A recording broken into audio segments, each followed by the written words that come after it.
ঝটপট ঘরে থাকা মশলা দিয়ে হোটেল স্টাইলের মোগলাই পরোটা তৈরি করলাম। খেতে কিন্তু অনেক মজার হয়েছে। একবার ট্রাই করে দেখবেন বাসায়। এভাবে বানালে কিন্তু স্বাস্থ্যসম্মত এবং ঘরে বসে ঝটপট তৈরি করে ফেলতে পারবেন।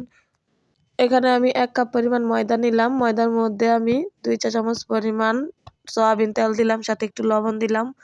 দিলাম 1 চামচ পরিমাণ, এখানে দিলাম 1 চামচ পরিমাণ কর্নফ্লাওয়ার এবং নরমাল পানি দিয়ে আমি ডোটা তৈরি করে নিচ্ছি ভালো করে মাখিয়ে। তো এভাবে অনেকক্ষণ ভালো করে মাখিয়ে নিচ্ছি। পরিমাণ মতো পানি দিয়ে আমি সফট একটি ডো তৈরি করে নিচ্ছি।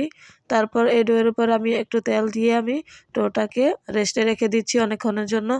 তো অনেকক্ষণ যাবত ডোটা রেস্টে রেখে দেওয়ার মাঝখানে আমি এদিকে ডিমটা তৈরি করে নিচ্ছি। তো এখানে আমি 2টা ডিম দিয়ে মোগলাই পরোটা তৈরি করব। তো এখানে আমি পেঁয়াজ কুচি নিয়েছি ধনিয়া পাতা কুচি, সাথে একটু জিরার গুঁড়া দিয়েছি একটু লবণ দিয়েছি, হলুদের গুঁড়া।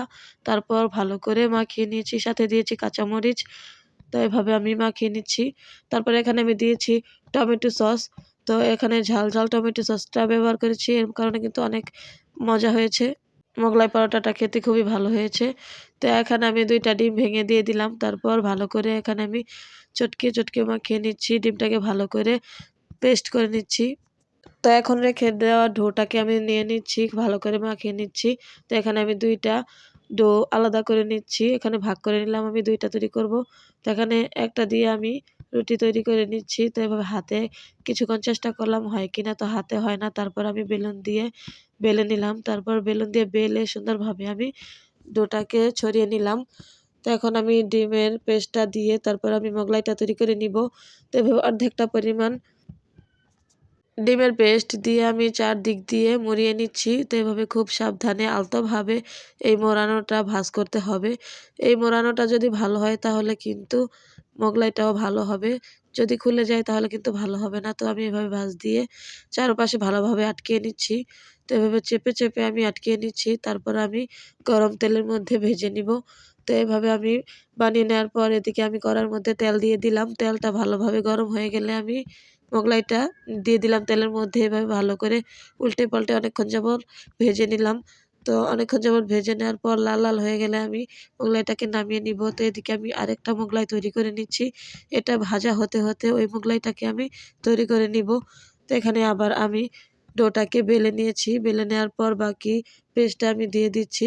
তো এখানে ডিমের পেস্টটা আমি ছড়িয়ে নিচ্ছি। ছড়িয়ে নেওয়ার পর এখানে একটু বেশি হয়ে গেছিলো। তারপর আবার একটু কমিয়ে নিলাম, নয়তো চারদিক থেকে পড়ে যাচ্ছিল। তারপর আমি আরেকটু কমিয়ে তারপর এখানে আমি ডোটাকে মুড়িয়ে নিচ্ছি। তো এভাবে এটাও আমি বানিয়ে নিলাম। এদিকে এটা বানানো হতে হতে ওইটা ভাজা হয়ে গেছে। তো এদিকে আমি ওইটাকে নামিয়ে নিচ্ছি আর এদিকে এটা তৈরি করে নিচ্ছি। তো এটা কিন্তু খুব ভালোভাবে তৈরি হয়ে গেল। এদিকেও ওই মোগলাইটাকে আমি নামিয়ে নিলাম।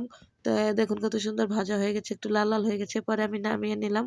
তো এদিকে এটা নামানোর পর বাকি ডোটাকে আমি অনেকক্ষণ যাবত উল্টে পাল্টে নেড়ে চেড়ে ভেজে নেওয়ার পর আমি নামিয়ে নিলাম। 2টা মোগলাই কিন্তু খুব ভালোভাবে হয়ে গেছে।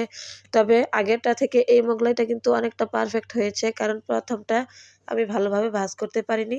ভাঁজটা একটু ভালোভাবে লাগানো হয়নি, তাই খুলে খুলে যাচ্ছিল।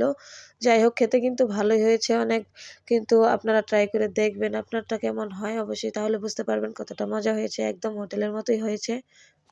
তো রেসিপিটি ভালো লাগলে অবশ্যই লাইক কমেন্ট শেয়ার করতে ভুলবেন না এবং চ্যানেলটি সাবস্ক্রাইব করবেন। আজকে এই পর্যন্তই, আবার দেখা হবে অন্য কোনো নতুন ভিডিওতে।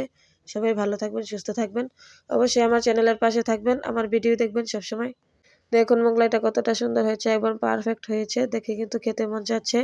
তো আজকে এই পর্যন্তই, সবাই ভালো থাকবেন। আসসালামু আলাইকুম।